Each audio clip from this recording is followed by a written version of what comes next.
بسم الله الرحمن الرحيم. الحمد لله نحمده ونستعينه ونستغفره ونؤمن به ونتوكل عليه ونعوذ بالله من شرور أنفسنا ومن سيئات أعمالنا.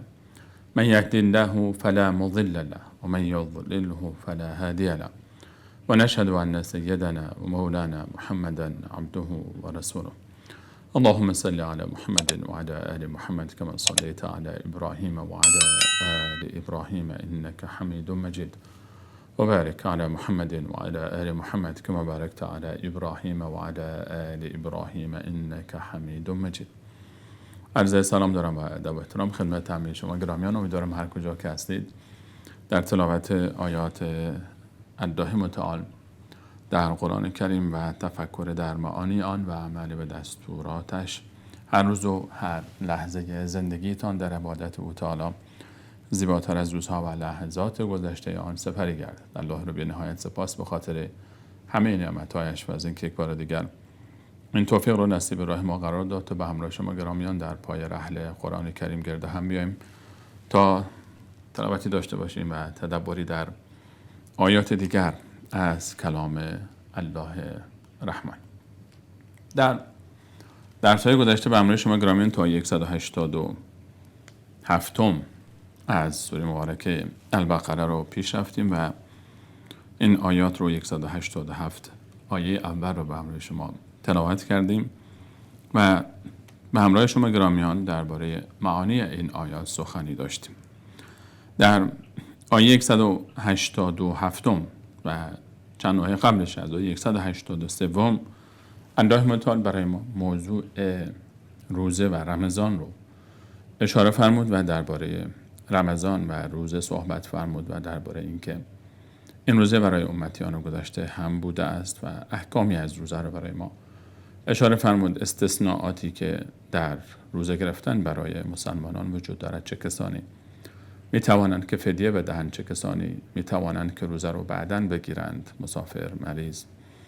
و همچنین درباره ماه مبارک رمضان، اهمیت این ماه، جایگاه این ماه و درباره قرآن کریم صحبت فرمود و آسانگری الله متعال برای ما. و همچنین در 186 آیه عظیم دعا رو داشتیم و اهمیت دعا که در خلال آیات رمضان ذکر شد و اشاره به این داشت که ماه مبارک رمضان یکی از عبادت‌هایی که باید به صورت ویژه به آن توجه شود موضوع دعاست. و همچنین در 187 به تفصیل بیشتری الله متعال برای ما درباره احکام روزه صحبت فرمود که ممنوعات چه چیزهایی است، در روز رمضان چه چیزهایی ممنوع است، خوردن، آشامیدن و همبستری با همسر، و اینکه در شب رمضان این مواردی که در روز ممنوع است در شب رمضان جایز است. همچنین الله متعال برای ما از مدت روزه صحبت کرد، از چه زمانی روزه گرفتن آغاز می شود که فجر صادق صبح است، اون لحظه‌ای که سپیده خط سفیدی در افق مشاهده می شود تا غروب آفتاب. و همچنین الله متعال موضوع اعتکاف رو اشاره فرمود و اهمیت اعتکاف، این که انسان وقت خود رو خالی بکنه و در مسجدی از مساجد الله متعال بنشیند و خاص برای عبادت او تعالی و خلوت بکنه با الله متعال و به عبادت او مشغول شود. و اینکه در این دوران، در این مدت ما روزهایی که در اعتکاف است و بهترین است که اعتکاف در رمضان باشد، چون در خلال آیات رمضان الله متعال به اعتکاف اشاره فرمود. در دورانی که انسان در اعتکاف است با همسرش نباید ارتباطی داشته باشد و این از مواردی است که ممنوع است. و همچنین الله متعال فرمود اینها خط سرخ‌هایی است که الله متعال قرار داده است، حدود است، اینها مرزها هستند، اینها رو سعی کنید که در نظر داشته باشید و از اینها به اینها نزدیک نشوید. با آنچه حرام است نزدیک نشوید، آنچه ممنوع است وارد این منطقه ممنوعه حتی نشوید. و در پایان آیات رمضان الله متعال باز آنچه را که در ابتدای آیات رمضان بود، موضوع تقوا اشاره فرمود که این برای این است که تا شما به تقوا برسید، تقوا و اطاعت از اوامر الهی و دوری از آنچه که ما را نهی کرد. در 188 الله متعال می‌فرماید اعوذ بالله من الشیطان الرجیم ولا تأكلوا أموالكم بينكم بالباطل وتدلوا بها إلى الحكام لتأكلوا فريقا من أموال الناس بالإثم وأنتم تعلمون. ولا تأكلوا اموالکم بینکم بالباطل. شما نخورید، ولا تأکلوا، نخورید، اموالکم، مالهایتان را، بینکم، بین خودتان، بالباطل، به ناحق، به از روی حرام و به نادرستی.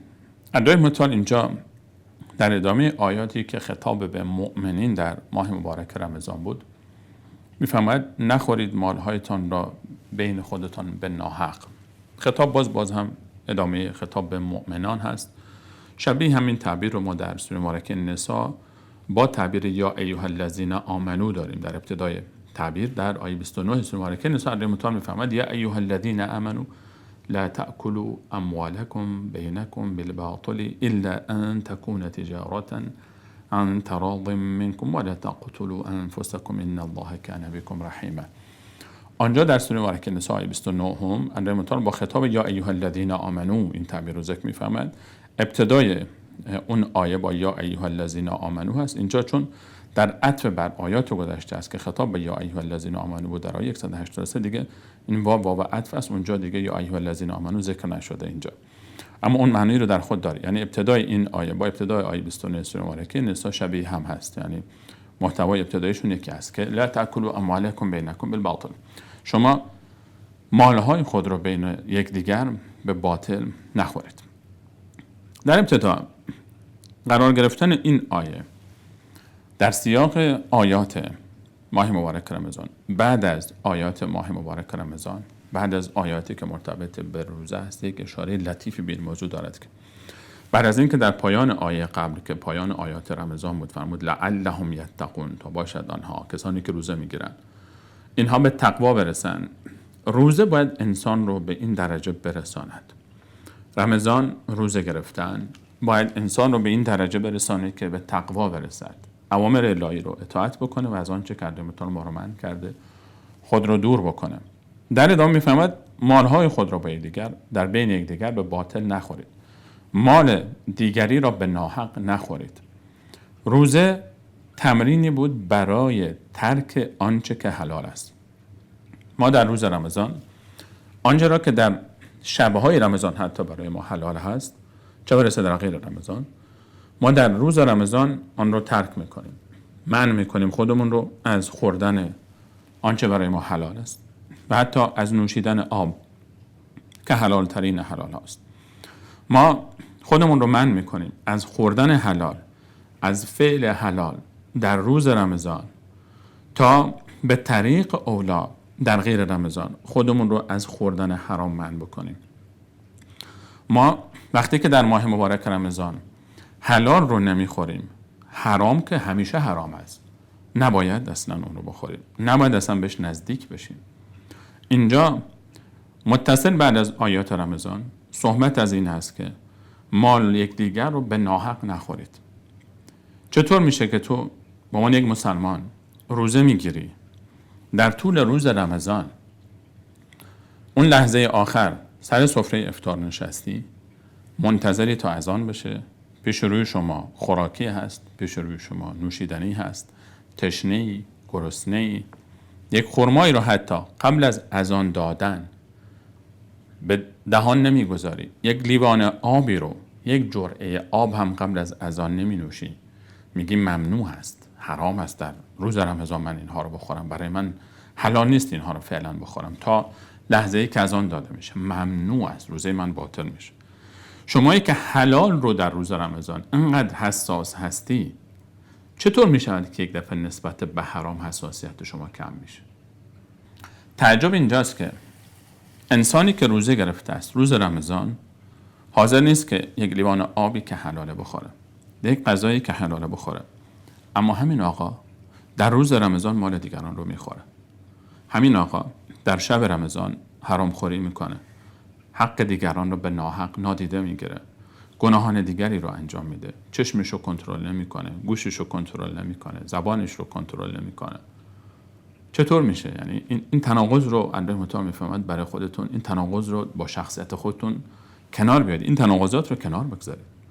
توی انسان مسلمانی که در رمضان حاضر نیستی حلالی رو کرده متعال برای تو در طول رمضان منع کرده بخوری، چطور حرامی که همیشه حرام است رو سراغش میری؟ این رو درست بفهمیم، مفهوم عبادت رو بفهمیم. خدای متعال برای ما اینجا صحبت از این میکنه که عبادت تنها این نیست که شما روزه بگیرید.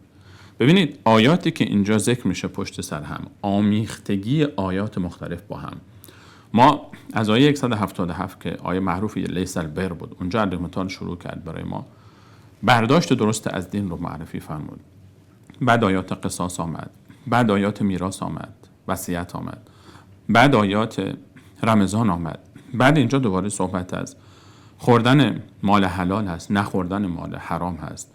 اینها همه بعدش باز آیات جهاد میاد، بعد دوباره آیات حج میاد، بعد دوباره موضوع منافقین میاد، دوباره همینجوری موضوع ادامه پیدا میکنه و احکام دیگری میاد، احکام یتیم ها میاد، احکام طلاق میاد.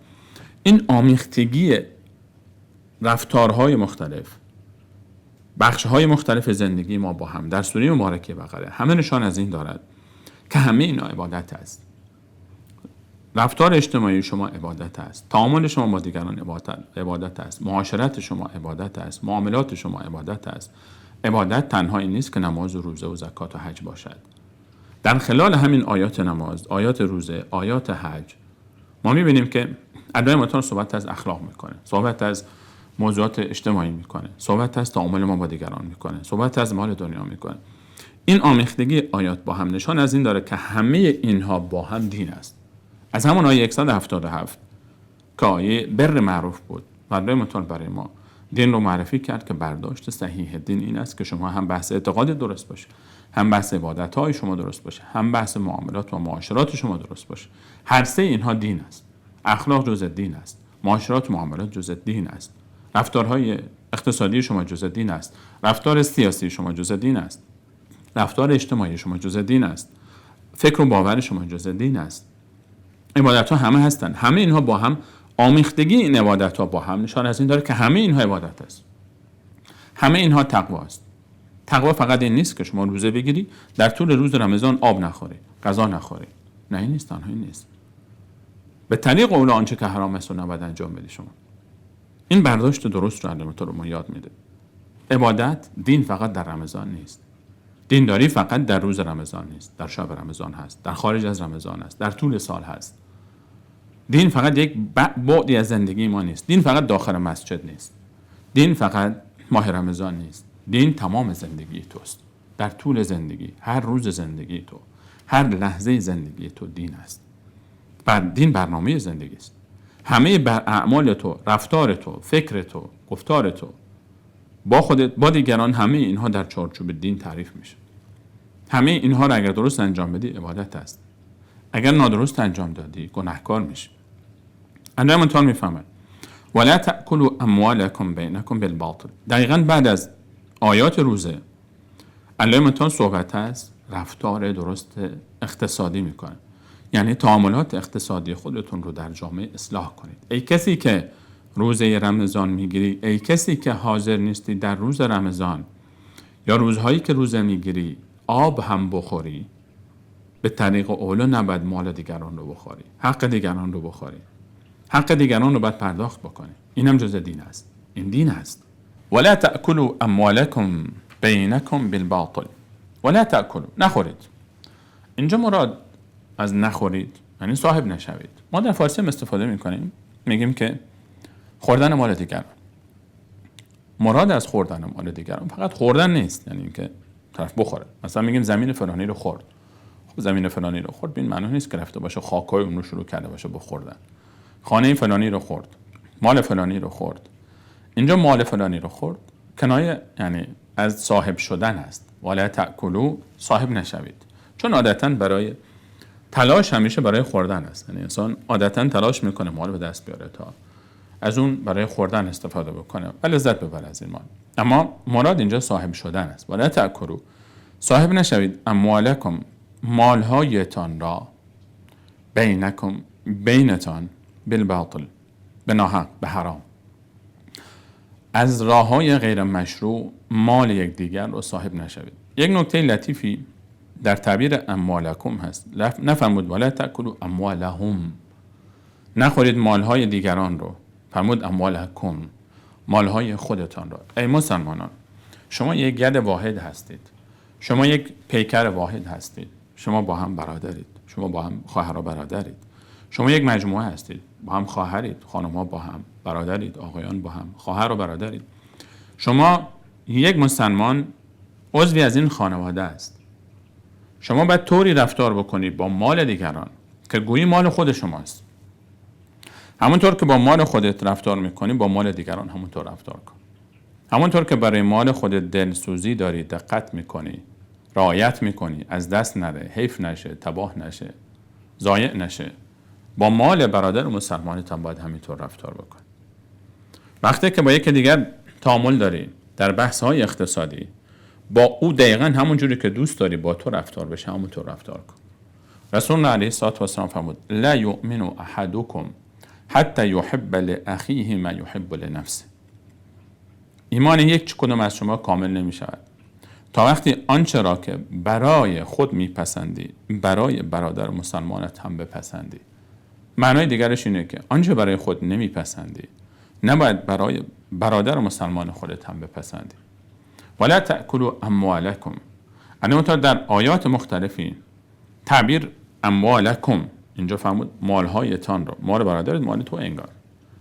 لا تقتلوا انفسکم، خودتون رو نکشید.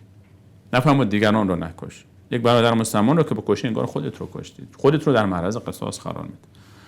ولا تلمیزوا انفسکم، هم عیب جویی نکنید از خودتون. وقتی تو عیب دیگری رو میگی انگار عیب خودت رو داره میگی. این مجموعه یک خانواده مسلمان.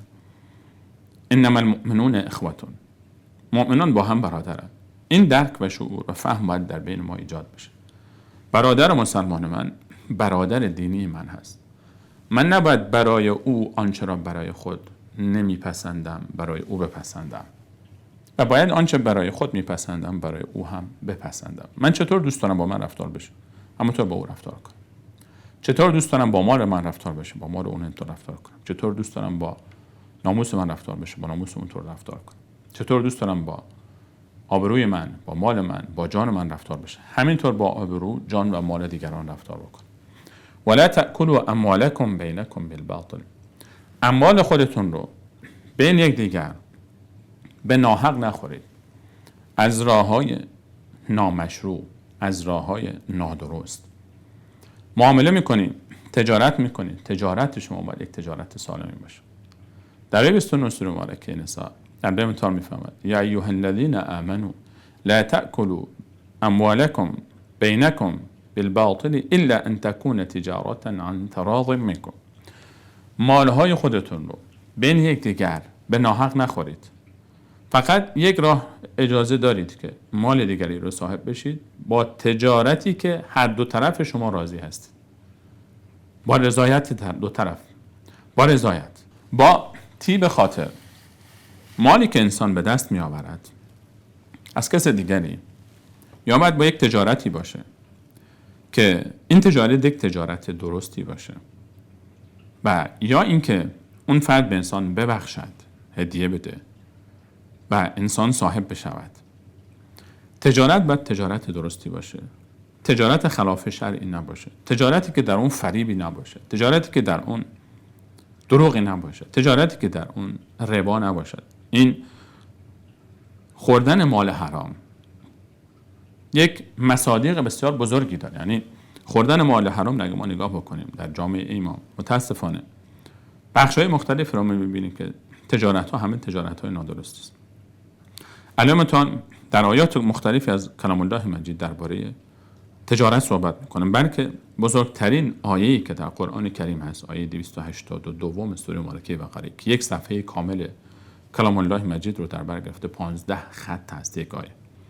بزرگترین آیه کلام الله مجید از تعداد الفاظش درباره تجارت، درباره معامله است، درباره اینه که انسان مسلمان چگونه معامله بکنه و این نشان از اهمیت این موضوع در قرآن کریم دارد. روابط اقتصادی باید روابط سالمی باشه، روابط درستی باشه، در او فریب نباشه، در او دروغ نباشه، در او کلاهبرداری نباشه، در او خیانت نباشه، در اون غل و غش نباشه.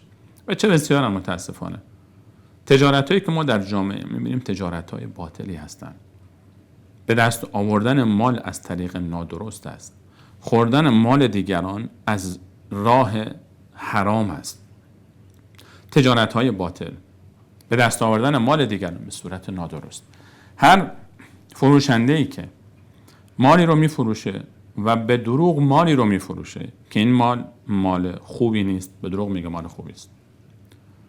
مالی رو که تاریخ مصرفش رد شده میاد، تاریخش رو عوض میکنه میفروشه. مالی رو که کیفیتش پایینه، یک مارکی رو از یک مالی که کیفیت بالایی داره، مثلا یک مارک معروف و مشهوری است، جنسی رو تولید میکنه، مالی تولید میکنه، مواد غذایی رو تولید میکنه با یک کیفیت پایین، بعد میاد مارک یک شرکت بود معروفی رو، معتبری رو به دروغ میاد میزنه روی این جنس میفروشه. به دروغ اسم یک کشوری رو میاره که در ساخت این جنس معروفن، میدونه که این جنس کیفیتش پایینه، اما چیکار میکنه؟ به اسم یک شرکتی میزنه، به اسم یک کشوری میزنه، به اسم یک منطقه میزنه که معروفه در ساخت این کلک است، این فریب است، این دروغ است، این دروغه. میاد در جنسش کیفیتش پایینه و میاد به دروغ تبلیغات میکنه، والله این خیلی عالیه، خیلی خوبه، فلان جنس است، فلان منطقه اومده است، فلان کیفیت رو داره، این طور است و اون طور است، به دروغ. این به دست آوردن مال دیگران از راه نادرست و حرام است. این تجارت ناجایز است. این مال حرام است. دروغ، کلاهبرداری. انسان میره میوه میخره، شما نگاه میکنی یک میوه عادی رو انسان میخره، یک جعبه میوه رو وقتی میاره میذاره جلوی آدم، زیرش رو نگاه میکنی همه خراب، عمدن طرف گذاشته. یک وقتی است وسط رو خراب میشه، بحث دیگه است. یک وقتی است باغدار محترم، میوه فروش محترم، اگه تعبیر محترم رو بشه برای این افراد استفاده کرد، میاد چیکار میکنه؟ زیر و ردیف زیر رو همه رو جنس خراب میچینه. گونی شما میخری، یک گونی سیب زمینی میخری، نصف وسطش رو خراب در میاد. خب عمدن بعضی وقتا طرف میاد اینها پنهان میکنه. شما از کجا میتونید به یک کل گونی رو بریزی که یکی نگاه بکنه؟ اینا فریب در معامله است. این خوردن مال دیگران از راه حرام است. خیلی مسائلی که بسیار ساده است ظاهرا احیانا. در یک خرید و فروش ترازو رو طرف چیکار میکنه؟ ترازو خودش رو دستکاری کرده، کم میفروشه، 50 گرم 10 گرم شما بگید، 50 گرم 100 گرم یک چیزی گذاشته که سنگین تر به نظر بیاد. این خوردن مال دیگران به حرام است. اینها مصادیقی است که خیلی ساده به نظر میاد اما حرام است. این کلاهبرداری است، این دروغ است، تقلب. این یک جنسی رو به صورت تقلبی به دیگران دادن، به دروغ، با خدعه، با فریب، کم فروشی کردن. ویل للمطففین، اندمتون میفهمند وای به حال کسانی که کم فروشی میکنن، کسانی که وقتی میفروشن جنس خوب میفروشن، وقتی میخرن خوب میخرن، وقتی میفروشن بد میفروشن، وقتی خودشون میخرن برای خودشون خیلی دقت میکنن، ولی به دیگران وقتی میفروشن برای شما نیست، فقط بفروش برای پولی به دست بیارن. اندمتون ما رو من میکنه لا تاکلوا اموالکم بینکم بالباطل، تجارت نادرست نکنید.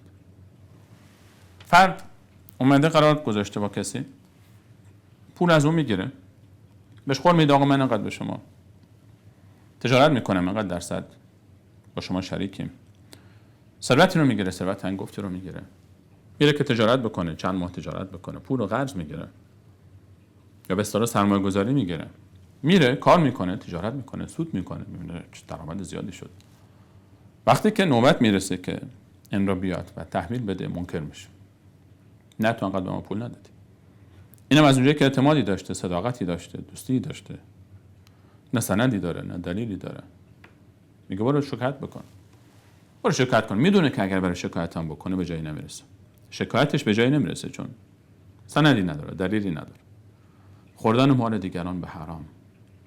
قرض میگیره ازش، سر وقت میتونه قرضش رو پس بده، داره که پس بده. یک وقتی هست انسان قرض میگیره نداره پس بده، واقعا نداره، خودش میدونه و خدای خودش، تأخیر میشه قرضش، اون بحث دیگه است.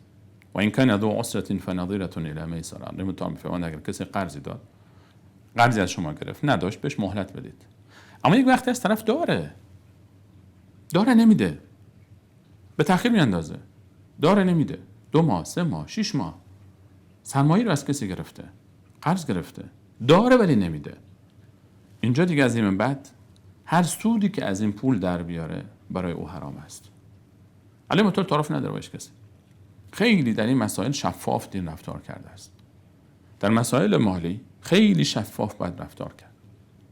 کوچکترین مسئله شبهه‌ای سبب میشه که دچار مشکل بشه این معامله.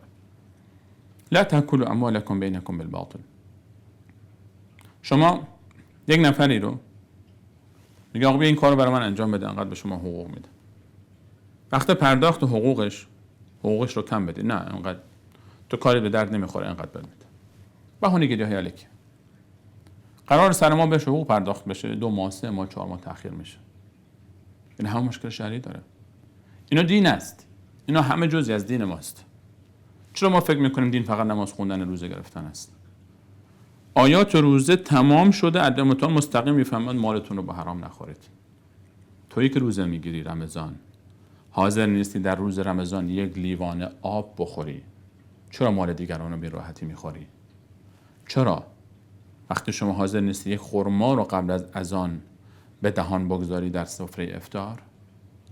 چرا سفره که هیچی، مال طرف رو از ابتدا تا انتها همه رو داری میخوری؟ خوردن مال یتیمان، خوردن مال بیوه زنها، خوردن مال مظلومان، دزدی کردن. دزدی یکی از همین مصادیق خوردن مال حرام است. بالا کشیدن مال مردم، فریب دادن مردم، اختلاس کردن. آقا من پول میدزده از بانکی، از یک وزارتخانه‌ای، از دولت اداره‌ای. آقا من پول شما رو بعد اعتراض که میکنیم، مگه پول بابای تو رو دزدیدم؟ بعضی که اختلاس‌های میلیاردی میکنن. طلبکارم هستن، یعنی اگر کسی بهش اعتراض بکنه میگه من مال بابای تو رو که ندزدیدم، مال بانک رو برداشتم، مال دولت رو برداشتم. فکر میکنه که حالا مال دولت مال بابای خودش است. کسانی که این گونه اختلاس‌ها میکنن از یک جمعیت چند میلیونی میدزدن، چون اون پولی که اونجا در خزانه دولت است مال همه افرادی است که در دولت است. اختلاس میکنن، میخورن. برخلاف چنان این راحت برای خوردن این چیزها براشون اصلا براشون مهم نیست. حالا متون میفهمید که نمیشه که تو از یک طرف یک لیوان آب رو نخوری، بعد راحت بیای که یک سرمایه یک فردی رو به راحتی بالا بکشی بخوری. این روزه به درد تو نمیخوره. دینداری این نیست. همه تن باید در دین داخل بشی. یا ایها الذین آمنوا ادخلوا فی السلم کافة. ای مؤمنان همه تن به دین وارد بشید. دین عبادت است، دین اعتقاد است، عبادات است. این عبادات بخش‌های مختلفی داره. همه اینا همون اعتقاد هم عبادت است. اخلاق عبادت است، معاشرات عبادت است، صداقت در تجارت عبادت است، خلاف وعده نکردن در تجارت عبادت است، صادق بودن در تجارت عبادت است. و چقدر انسان لذت میبره وقتی مثلا شما میری یک جایی میبینی یک تاجری رو باش تجارت میکنه، با یک فروشنده‌ای، با یک خریداری، جنس جلوی شما میگذاره، میگه حقیقتش آقا این جنس اینه، این ای باشه، این ای باشه، این جنس حقیقت تقلبیه، این جنس واقعیه، این مارک تقلبی، این مارک حقیقیشه، این عیبو داره، این عیبو داره، این عیبو داره، به خاطر قیمتشون قدر. چقدر انسان لذت میبره از رفتار این عزیزانی که میبینه و چقدر بده کسانی که میان به دروغ، به ناحق، هر راهی که، هر وسیله‌ای که سبب بشه انسان مال دیگری رو به ناحق بگیرد، به دروغ بگیرد، با فریب بگیرد. حتی کسی که در خیابان میاد به دروغ ادعا میکنه من فقیرم، در حالی که فقیر نیست. دست دراز میکنه، گدایی میکنه در حالی که گدا نیست، نیازمند نیست، شغلش تجارت میکنه تا مال دیگران رو با سوء استفاده از احساسات آنها به دست بیاره. این مال حرام است. به دست آوردن این مال حرام است، چون با دروغ است، با تظاهر به یک شیئی است که نیست، با تحریک احساسات مردم به ناحق است، حرام است. گرفتن مال دیگران، ولا تأکلوا اموالکم بینکم بالباطل. خوردن مال دیگران به باطل یک از مصادیقش اینه که احیانا انسان مال کسی رو از او بگیره با سوء استفاده از حیای اون فرد. رسول الله علیه السلام فرمود که جایز نیست برای هیچ کسی که مال کسی دیگری را صاحب شود مگر با طیب نفس او، با رضایت کامل او. احیانا یک کسی جلوی جمعی میاد، فلانی این مال من، ساعتی هست، شیء دیگری هست، چیز ارزشمندی هست، ولی این ارزش لازم مالی کم هم باشه. یک شیء است صاحبی داره از خود بالاخره. جلوی جمع میاد میگه آقا فلان این مال من، یا جلوی جمع من تنها حتی دوستی است، رفیقی است، انباری داره میخواد بفروشه احیانا، یا حتی نمیخواد بفروشه داره، این میگه فلان اینو میده به من، اینو من دوست دارم، نیاز دارم. میدونه که من اگر ازش طلب بکنم حیای او، شرم او اجازه نمیده که بگه نه. گرفتن این مال حرام است. برای اینکه اون فرد در ظاهر به من بگه بردار مال تو، خجالت میکشه بگه نه، حیا میکنه بگه نه. آنچه که با شمشیر حیا گرفته میشود، آنچه با شمشیر حیا گرفته میشود، این به زور گرفتنه. این گرفتن به زور است. سوء استفاده از حیای یک فرد و گرفتن مال او، اون روش نمیشه من بگم نه. خجالت میکشه من بگم نه، حالی از من یا از جمع خجالت میکشه احیانا. جلوی جمع میگه فلانی این عجب عطر، این مال من، اینو میده به من. خب اون طرف خجالت میکشه بگه نه. جایز نیست این کارا. گرفتن مال دیگران باید با تیب خاطر خودش باشه، یا باید تجارتی باشه، یا باید خودش بدون درخواست من بیاد بده من هدیه بده. فلانی یک عطر انسان مثلا استفاده میکنه، عجب عطر خوبیه، خودش میگه خب مال خودت، بدون اینکه من ازش طلب بکنم، اون بحث دیگه است.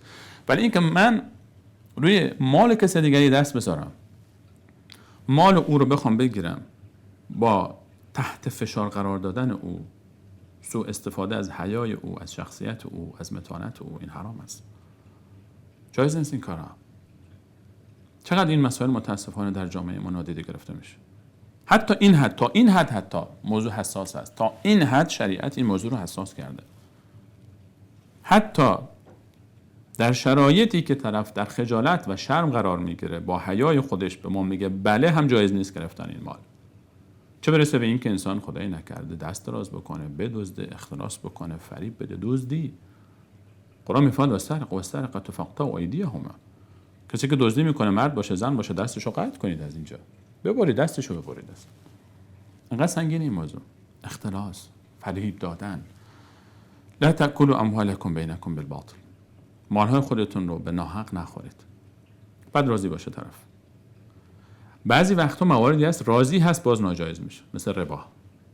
مواردی هست که المطار حرام اعلام کرده، تجارت‌های حرام، فروختن شراب، تجارت‌های مواد مخدر، تجارت‌هایی که سر تا پاش ضرر است برای جامعه و برای امت اسلام. معاملات حرام، معاملات ربوی را المطار میفهمد کسی که معامله ربوی میکنه فأذنوا بحرب من الله و رسوله، به جنگ با الله و رسول آماده بشه. هر کسی که سود میگیره، بانک پول میذاره سود میگیره، اعلان جنگ با الله و رسول. در هیچ جای قرآن کریم شما چنین شدتی رو در گناهان نمیبینید که این گونه. الله متعال میفهمد رباخوار دشمن الله و رسول است، خود رو به جنگ با الله و رسول آماده بکن. مال ربا نخورید، مال دزدی نخورید، مالی که تو فریب است، کلک است، دروغ است. اینها دقت در این موارد دقت کنیم، در معاملات خودمون دقت بکنیم. و خوردن مال حرام برکت رو از زندگی میگیره. خوردن مال حرام سبب میشه دعای انسان قبول نشه. خوردن مال حرام سبب میشه توفیق اعمال صالح از انسان گرفته بشه. یا ایها الرسل کلوا من الطیبات و اعملوا صالحا. در آیه 51 سوره مبارکه مومنون علیهم السلام به پیامبران میفهمد که مال حلال بخورید تا توفیق عمل صالح نصیبتون بشه. مواظب آنچه میخوریم باشیم. عزیزانی که تجارت میکنن، عزیزانی که در بازار هستید، عزیزانی که معامله میکنید، در معاملات خود صادق باشید. والله هیچ ارزش نداره دنیا ارزش این رو نداره که من به خاطر به دست آوردن آنچه که فکر میکنم به دست میارم. و حقیقت همین نیست. حقیقت آن است که ارزاق رو المطاع روزی ها رو تقسیم کرد. آنچه به من تو باید برسه میرسه، بیشتر از اون نمیرسه، کمتر از اونم نمیشه. بله ما تلاش میکنیم، اما تلاش درست بکن، صادقانه تلاش کن، صادق باش، دروغ نگو، فریب نده، خیانت نکن، کم نکن تجارت خودت رو، به وعده خودت صادق باش، وفا کن، شفاف باش. دنیا ارزش این رو نداره که ما به خاطر یک قطعه کفنی آخرت خودمون رو تباه بکن. ولا تأکلوا اموالکم بینکم بالباطل. مال حلال نخورید. باید این تقوا در وجود تو بیاد. باید توی مسلمان، توی مؤمن به این درجه برسی که مال برای تو شیرینه، اما مال رو نباید از هر راهی به دست بری، از راه پاکش، از راه حلالش. در راه حرام داخل نشو. حرام داخل نشو در حرام که در به در میشه. هر چقدر عبادت کن تا وقت مال دیگران، خصوصا مال دیگران رو خوردن حق الناس است. فردا متعال حق الناس رو نمیبخشه. حق خودش رو میبخشه اما حق الناس رو نمیبخشه. شهید که شهید است تا حق مردم رو پرداخت نکنن، در متعال او رو به بهشت نخواهد برد. شهید که در این متعال شهید شده. مال دیگران رو مواظب باشه. آبروی دیگران رو مواظب باشه. غیبت کردن، دروغ گفتن، تهمت زدن، مسخره کردن، دل کسی رو شکستن، اینا گناهان بسیار سنگینی است. مواظب این چیزا باشیم. به این سادگی است کنار اینها نگذاریم. اینا جزء دین ماست. اینها دین است. و والله همون ربی که نماز رو، روزه رو، زکات رو برای ما واجب کرده، اینها رو برای ما واجب کرده است. بعد از روزه متصل میفهمد مال حرام نخور. نخور مال دیگران رو به ناحق. نکن این کارا رو. روزه به خاطر اینه. روزه به خاطر نیست که تو گرسنگی بکشی فقط. نه. روزه به خاطر این است تو حلال رو عادت بکنی، ترک بکنی، حرام که به طریق اوله باید ترک بشه. وقتی حلال نخوری حرام بخوری، چه فایده از روزه گرفتن؟ چه سودی داره این روزه گرفتن؟ ولا تأكلوا اموالكم بينكم بالباطل و تدلوا بها الى الحكام و تدلوا بها. این واو عطف است، یعنی ولا تدلوا بها. واو عطف میشه، یک لایی در اون نهفته است، چون اصل صیغه است تدلو، نه نونش حذف شده و همین خاطر نشان این داره که لای اینجا در این تعبیر هست. ولا تدلون یعنی عطف میشه به ولا تأکلوا. ولا تدلو. ولا تدلو. تدلو از دلو گرفته شده. دلو به اون ظرفی گفته میشه، سطل آبی که میبندن به تنابی، داخل چاه میاندازن و از اون با اون آب میکشن. دلو برای این استفاده میشه. معنی لغویش است. اما به هر وسیله گفته میشود که برای دست یافتن به هدفی از اون استفاده بشه. و تدلو ولا تدلو بها یعنی این که مال خودتون رو وسیله قرار ندهید، پیشکش نکنید الی الحکم، به حاکم، کسی که حکم میکنه، قاضی، به قاضی، به یک مسئولی، به یک کسی که مدیره، وزیره، یک کبیری. مالتون رو به صورت رشوه ندهید به قاضی، ندهید به یک کسی که درجه دار است، رتبه دار است، دولتمندی است. چرا؟ لتأکلوا فریقا من اموال الناس بالاثم، تا بخورید. این لتأکلوا بوده لأن تأکلوا، اون ان خاطر نون تأکلون هست شد. لأن تأکلوا، رشوه ندید مالتون رو به قاضی، به دولتمرد، به قدرتمندان، به حاکمان، به این هدف که بخورید بخشی از اموال مردم رو بالاثم، با گناه، به شکل حرام، به ناحق. اثم یعنی حرام. اینطور نشود که رشوه بدید، بخشی از مالتون رو رشوه بدید به قاضی، به یک صاحب قدرتی، تا به نفع شما حکم بکنه در مواردی که این حکم به شما این اجازه رو میدهد که مال دیگران رو صاحب بشید به ناحق. و انتم تعلمون، در حالی که شما خوب میدانید که این حق شما نیست.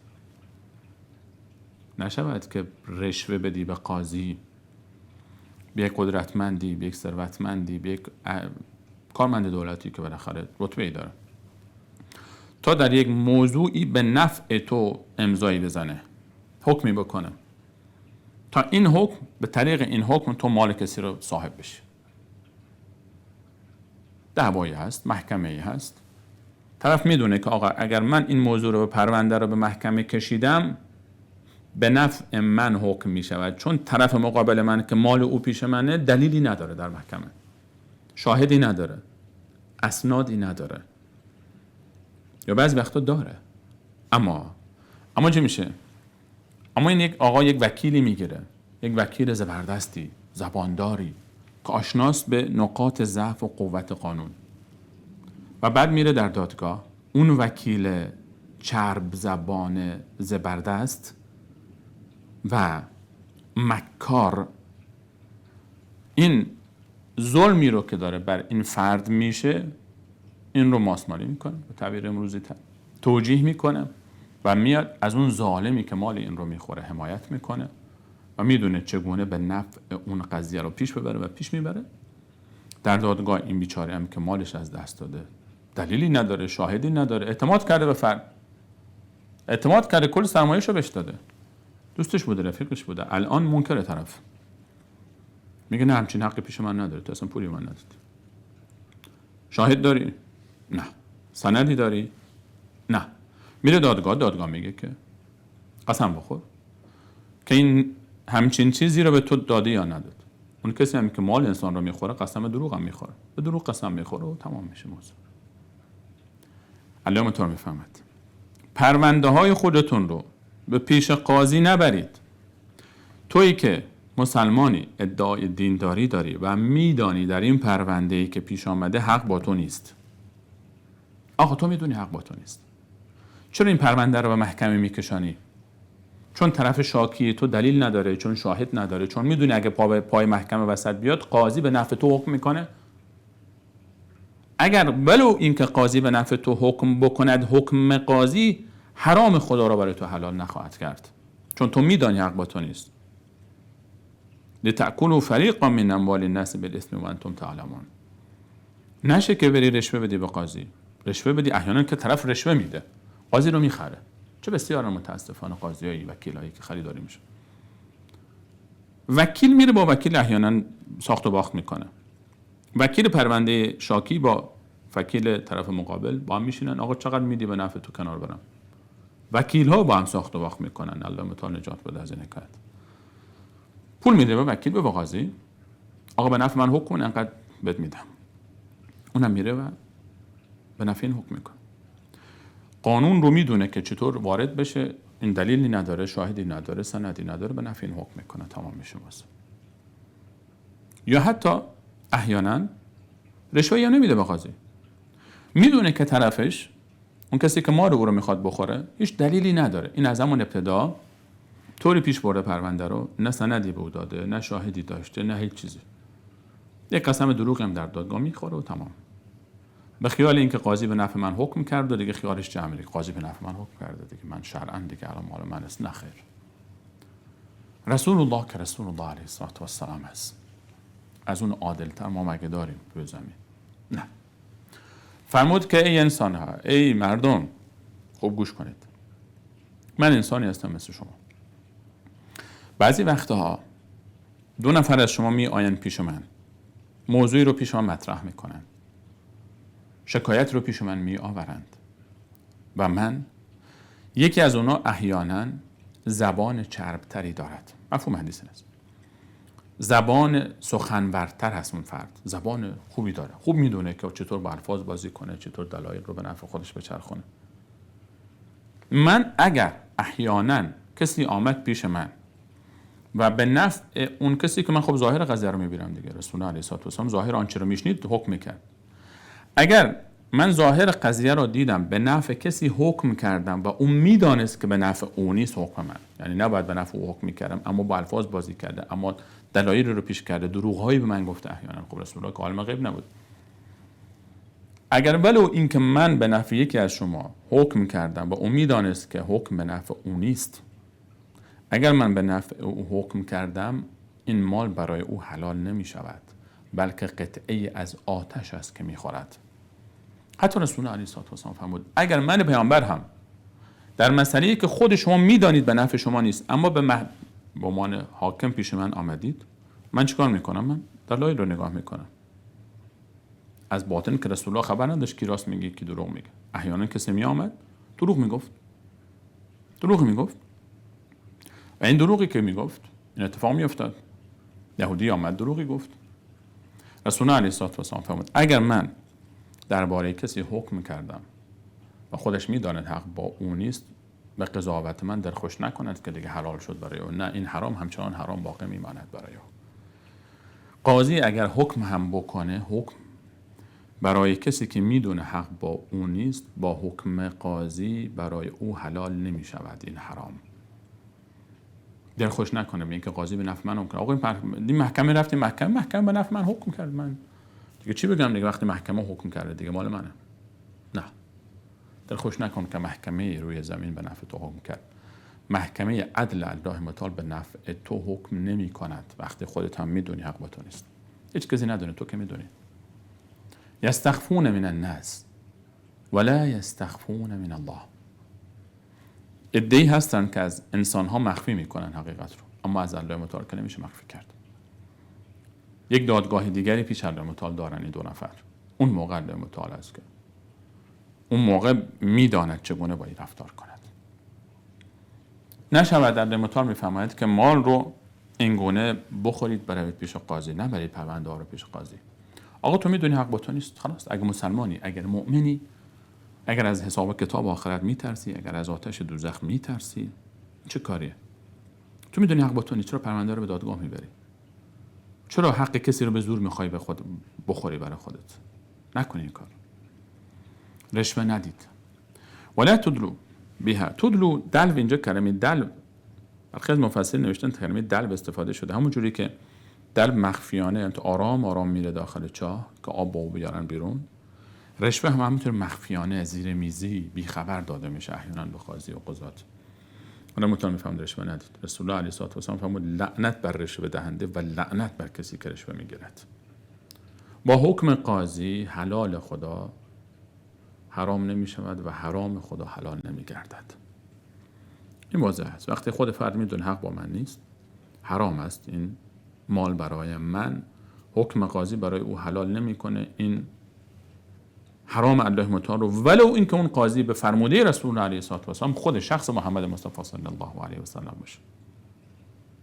خود رسول الله علیه السلام فرمود من در حکمی بین شما اگر به نفع کسی حکم کردم که خودش میداند به نفع اون نیست پرونده، حرام خدا برای او حلال نمی شود. این آتشی از دوزخ است برای او.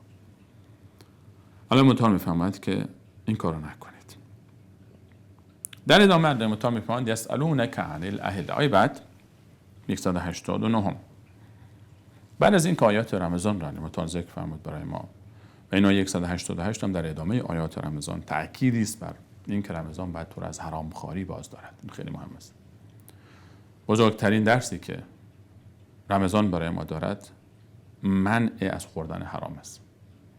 عبادت رمضان یک عبادت منع است. ما عبادتایی داریم که انجام میدیم، انجام دادنی است.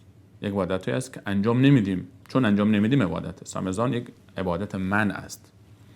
همین که ما نمیخوریم، همین که نمیآشامیم، همین کسی با همسرش همبستری نمیکنه، خودش رو منع میکنه از خوردن و آشامیدن و همبستری در روز رمضان، خود این منع عبادت است. و این منع باید ما رو مانع بکنه از انجام حرام در غیر رمضان. منع بکنه، نگذاره که این کار انجام بده. از اونجایی که صحبت از رمضان بود و رمضان با هلال ماه آغاز میشه، با هلال ماه تمام میشود، در ادامه الله متعال صحبت از هلال میکنه. یسألونک عن الاهله. ای پیامبر من، از تو میپرسند، یارانت، اطرافیانت، عن الاهله، درباره هلال ماه هست میپرسند. اهله جمع هلال است. هلال در لغت، در زبان عربی هلال به معنای صدا بالا آوردن، صدا بلند کردن. و تهلیل مثلا میگن تهلیل یعنی بلند گفتن لا اله الا الله الله اکبر، صدا بلند کردن. هلال در لغت به معنای صدا بلند کردن است. صدا بلند کردن برای اعلان یک شیئی و برای مشهور ساختن یک شیئی، اعلان کردن یک شیئی میشه هلال. از اونجایی که در هلال این معنای لغوی است، اما در اصطلاح هلال با اون باریکی ماه در آسمان در ابتدای ماه قمری گفته می شود. اون موقعی که ما به آسمان نگاه میکنیم و ماه رو میبینیم به صورت یک هلال، به صورت یک داسی، مثلا داس کوچکی، روزهای اول، دوم و سوم بسیار نازک میبینیمش، این رو میگن هلال. این تعبیر هلال اون هلال است، هلال ماه. روزهای اول ماه وقتی که خیلی باریک دیده میشود میگن هلال. حالا معنی لغوی و معنی اصطلاحیش چه ارتباطی با هم دارد؟ از اونجایی که در ابتدای ماه قمری وقتی که مردم هلال رو میدیدن صدا بلند میکنن ها ماه دیده شد، ماه دیده شد، هلال نامیده می شود. هلال یسألونک عن الاهله، ای پیامبر من درباره هلال ماه هست و میپرسن که هلال چی است، چطور به وجود میاد. سوال این است هلال ماه قمری، هلال چطور به وجود میاد؟ چی میشه که هلال نازک و بعد کمتر پررنگتر میشه، ماه پررنگتر میشه، بعد کامل میشه قرص ماه، دوباره کمرنگ میشه باز تا آخر. هلال هم به 2 روز اول ماه گفته میشه، هم به 2 روز آخر، تا اینکه کلا باز گم میشه، دوباره باز شروع میشه. چه حکایتی هست؟ چرا ماه اینطوری میشه، خورشید اینطور نمیشه؟ سوال این بود. چرا ماه به صورت هلال های مختلف در میاد، کوچیک و بزرگ میشه شکلش، و خورشید همیشه یک حکایت ثابتی داره. خب ما الان میدانیم که هلال ما چطور ایجاد میشه؟ از حرکت ماه که نور خودش مال خودش نیست. میدانید که ماه بازتاب دهنده نور خورشید است. نور خورشید میخوره به ماه و ما اون رو میبینیم روی زمین.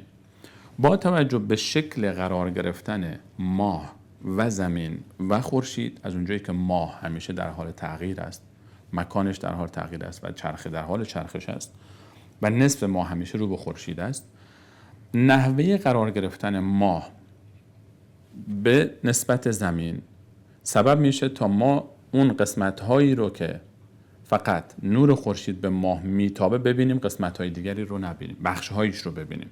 چون ماه جابجا میشه، ما شکل‌های مختلفی رو هر شب میبینیم، کم رنگتر و پررنگتر میشه، تا مثلا شب 14 ما کامل اون نیمه‌ای رو که خورشید میتابه به سمت ماه ما میتونیم ببینیم. در شب‌های دیگه چون باز محل و مکان ماه تغییر میکنه، نسبت ما روی زمین، ما کمتر میبینیم. بحث علمی بسیار زیبا و جالبی دارد که خب اون یک بحث دیگر است. علاوه متعال این سوال شد. حالا این سوال است، پاسخی که به این سوال داده میشه جالب است. پاسخی که به این سوال داده میشه این هست که شما این سوال برای شما این سوال رو پرسیدید. خب هدف از این سوال چی هست؟ شما این که ماه چطور کوچیک میشه و بزرگ میشه، علاوه متعال یک ماهی خلق کرده. حالا شما دانستید اصلا کلا این ماه چی میشود؟ چه سودی برای تو داره این دانستن؟ اگر حکمتی رو که ورای این هست نفهمی. علاوه متعال آسمان ها و زمین رو خلق کرده. برای چی خلق کرده اصلا؟ حالا شما تمام جزئیات خلق آسمان ها و زمین رو هم بدانی، آیا به تنهایی به درد تو میخوره؟ نه. تا وقتی که اون هدفی رو که برای اینها خلق شده نفهمی. علاوه متعال میفهمد یک هدفی برای این خلقت هست. من برای این خلقت یک هدفی دارم. اون هدف چیست؟ و ما خلقت الجن و الانس الا لیعبدون. آسمان ها و زمین برای انسان خلق شده و جن و انسان ها و جن ها برای عبادت. مهم این است که شما بدانی که چه سودی برای تو در دین تو دارد این موضوع. این ماه تفاصیل علمیش رو همه ما میدانیم. اما خب چه کاربردی برای ما روی زمین دارد، در دین ما دارد، در شخصیت ما دارد، در تربیت ما دارد، در آینده ما دارد؟ این هست که الله متعال میفهمد قل هی مواقیت للناس والحج. ماه یک تقویمی است برای انسان ها، وقت خود رو تشخیص میدن. ماه‌های قمری، ابتدای ماه یک تقویم بین المللی است. هر کسی روی زمین هر جایی که باشه، عامی باشه، بی سواد باشه، چوپان باشه، استاد دانشگاه باشه، متخصص باشه، دانشمند علم نجوم باشه، با یه نگاه کردن به آسمان میفهمه که الان چه روزی از ماه هست، چندمین روز ماه هست. یک تقویم بین المللی برای همه اقشار جامعه است، در آسمان قرار گرفته. به راحتی هر کسی میتونه تشخیص بده. یک تقویمی است برای مردم که عبادت‌های خود رو تشخیص میدن. رمضان شروع شد نشد، حج شروع شد نشد، برای کسان دیگری به عنوان یک تقویم استفاده میشه. ولی حج، برای حج یک عبادت بزرگی است که کاملا مثل رمضان وابسته به این موضوع است. رمضان ذکر نشد چون آیه قبل رمضان بود، کلا در آیه قبل رمضان صحبت شد دربارش. حج رو متعال ذکر میفهمد و حج هم یک تقویمی است برای اینکه مردم وقت عبادت‌های خود را بدانند. مواقیت للناس، مواقیت جمع میقات است. میقات به یک وقت زمان مشخص یا یک مکان مشخصی که برای یک فعلی در نظر گرفته شده گفته می شود. میقات هم به معنای یک زمان مشخص برای انجام یک فعل مشخص است، مثل زمان رمضان، زمان حج، و هم به مکان‌های مشخصی برای انجام یک فعل مشخص، مثل میقات‌هایی که برای حج داریم کسی میخواد برای حج بره بیت الله الحرام یا برای عمره، از 4 طرف مکه مکرمه هر طرف برای خود یک میقاتی دارد، یک مکان مشخصی که از اونجا باید احرام بپوشه بعد ادامه بده مسیر. این میقات به معنای هم بازه زمانی است، هم زمانهای مشخص برای عبادت‌ها، هم مکانهای مشخص برای یک فعلی و یک عبادت. اینجا مراد زمان است. مواقیت للناس والحج، یک زمانی است، تقویمی است برای مردم و برای حج. وليس البر بأن تأتوا البيوت من ظهورها ولكن البر من اتقى.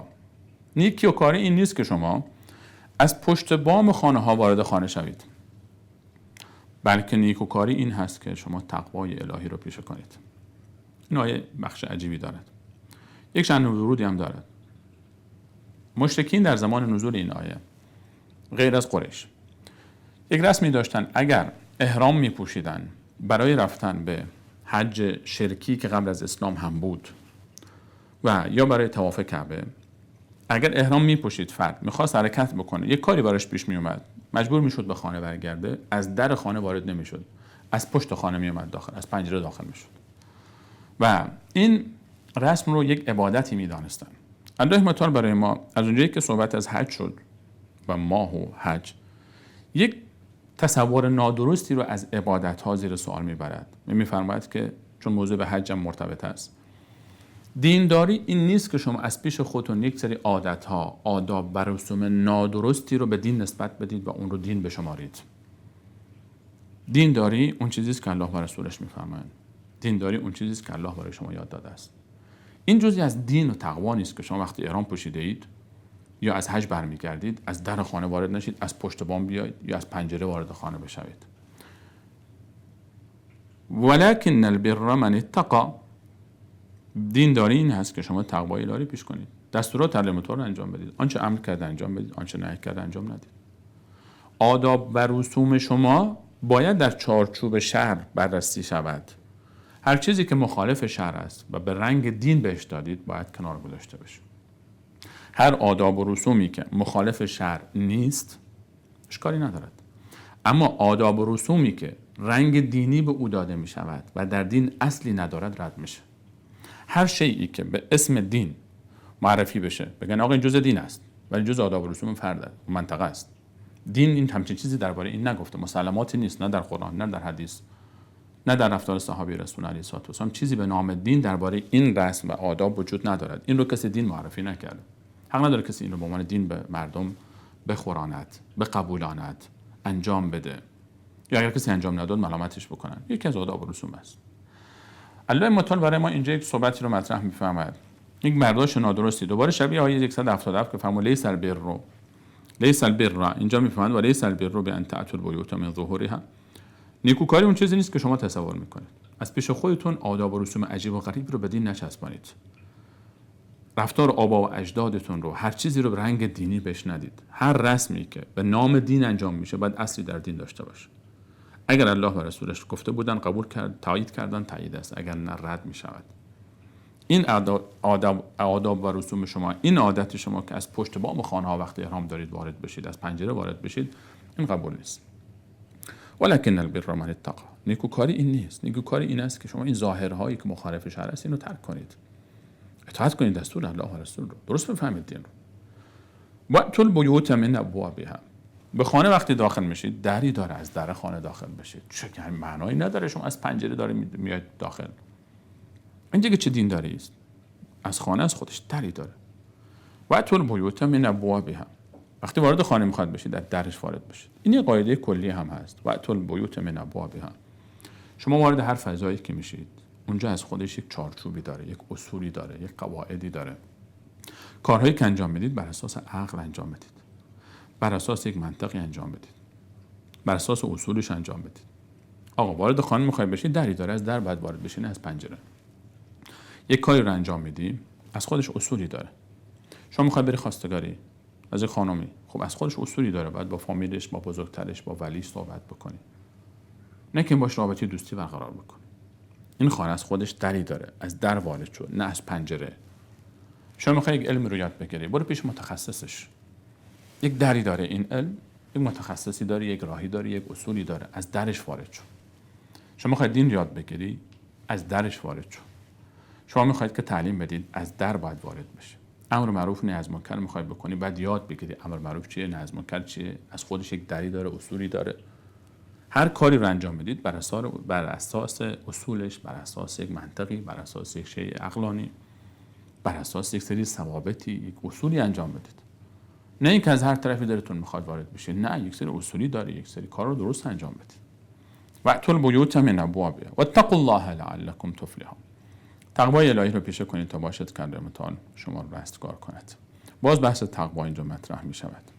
الله متعال در این آیه برای ما صحبت از ظاهر مخلوقات خود کرد و فرمود که شما به ظاهر اینها نگاه نکنید. اینها بله نشان از یک قدرت عظیمی است که الله متعال اونها را آفریده، خالقی دارند، اینها مالک و مدبری دارند، اما هدف از خلقت اینها رو فراموش نکنید. هدف از خلقت اینها چیست؟ یاد بگیرید. و اینجا الله متعال اشاره فرمود به این که ماه‌های قمری در شریعت اسلام، ماه‌های قمری تقویم دینی ما هستند. تقویم دینی ما بر اساس ماه‌های قمری است که احیانا ماه‌های قمری یا 30 روزه میشه یا 29 روزه میشه. ماه قمری ما یا 29 روزه یا 30 روز. ماه‌های قمری ماه رمضان، ذوالحجه، ماه‌های محرم و ماه‌های ذوالقعده، ذوالحجه و محرم و رجب که ماه‌های حرام هستند که در آیات بعد به اونها اشاره میشه. تقویم دینی ما بر اساس ماه‌های قمری است، نه ماه‌های شمسی و نه ماه‌های میلادی. و به خاطر همین ماه رو الله متعال تقویم ما قرار داده، چون آسان‌تر است. فهمش برای هر کسی در هر زمانی در هر وقتی کافیه شب به آسمان نگاه بکنه و ماه رو تشخیص میده و تشخیص ماه‌های قمری خیلی آسان‌تر از ماه‌های شمسی و ماه‌های میلادی است که البته در اساس ماه‌های شمسی توضیح داده میشوند. و به همین قدر اکتفا میکنیم. ان شاءالله در جلسه بعد به یاری الله متعال با شما صبران بیشتر صحبت خواهیم کرد و تا دیدار دیگر همه شما صبران رو به الله متعال میسپارم. الله یار و نگهدارتون.